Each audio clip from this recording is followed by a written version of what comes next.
Hello বন্ধুরা, আজ আমি তোমাদেরকে দুধ দিয়ে সামাই করে দেখাবো। তার জন্য দুধটাকে ভালো করে ফুটিয়ে নিতে হবে। দুধটা ওইদিকে ফুটিয়ে দিয়েছে আর ওইদিকে সামাইটা হালকা করে ঘিয়ে ভেজে নেব। দুধটা আমাদের ফুটে জাল হয়ে গেছে। এবার এর মধ্যে আমরা সামাইটা ঢেলে দেব, দিয়ে ভালো করে নাড়তে হবে, না তো তলায় লেগে যাবে।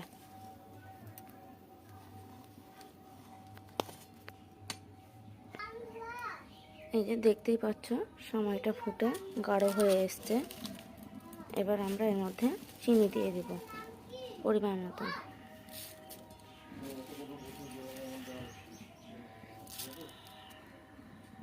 চিনি দিয়ে ভালো করে নেড়ে মিশিয়ে নিতে হবে। তোমাদের পরিমাণ মতন তোমরা চিনি দেবে। এই যে আমার সামাই রেডি। এবার আমরা এটাকে ঢেলে এই যে সামাইটা ঢেলে নিলাম।